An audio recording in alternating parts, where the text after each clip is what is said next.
1200 वर्षापूर्वीच महाराज उदाहरण देतात. तुका म्हणी इह लोकेच्या व्यवहारे. व्यवहारे म्हणजे आडनाव नाही बरं का. हा, इह म्हणजे मृत्यू. मृत्यू लोक आहे आपण ज्याला आलो.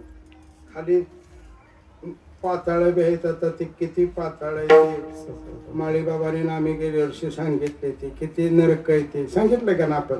हा, गरुड पुराणाला खाली किती येते, वर किती येते, मध्ये किती येते. हा, मग वर राहतात त्याला स्वर्ग म्हणतात, संत राहतात त्याला वैकुंठ म्हणतात, आपण राहतो त्याला इह लोक म्हणतात, मृत्यू लोक म्हणतात. ते मृत्यू लोकाचं उपराट असतं आणि खाली पाताळ आहे. पुण्य केल्यावर मग स्वर्ग मिळतो, पाप केल्यावर पाताळात किंवा नरकात जावं लागतं. पाप आणि पुण्य सारखं करून आलो म्हणजे बॅलन्स बी असावी लागते आणि रेंज बी असावी लागते. नाहीतर बॅलन्स 5000 आहे, रेंज नाही. आणि रेंज सगळ्या काड्या आहेत आणि बॅलन्स नाही. मिस कॉल करा इतकं तरी निदान निदान आपण केल्यावर दुसऱ्यानं माघार यावं. म्हणून पाप आणि पुण्य करून मनुष्य देहाला आलो. पाप पुण्य करून जन्माला प्राणी आणि नरदेहावून हरी केली. म्हणून एक काम करा, क्षणोक्षणा हाची करा, दुसरा विचार करू नका. काय करावं लागलं तर अवया पार नाशिवंत देह जाणार. देहच येत नाही, त्या देहाच्या अनुषंगाने मिळवलेला आपल्याबरोबर काय येईल बरं. नाही सत्ता, ना संपत्ती, ना पैसा, ना बायको सुद्धा आपली नाही. मगाशीच मी सांगितलं स्मशानी नेऊनी सगळे माघारी येते. ते आपल्याला एकट्याला जळावं लागतंय.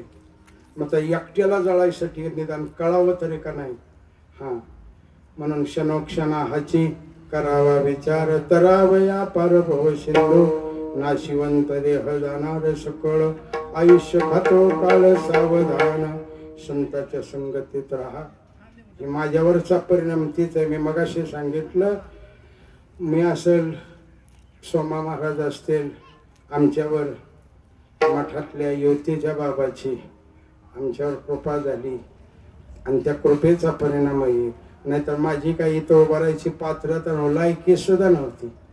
पण मग संत कृपा झाली, इमारत फळाजली आणि त्याच अनुषंगाने मी मगाशी सांगितलं त्या कृपेचं उतराई होण्यासाठी अधिक मास चालू आहे.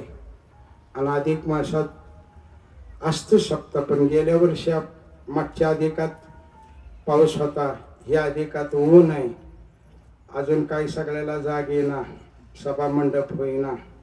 आम्ही आपलं काही बाकीचं नाही. मंदिरात उद्या 7 जून ते 14 जून सकाळी काकडा तर आहेच.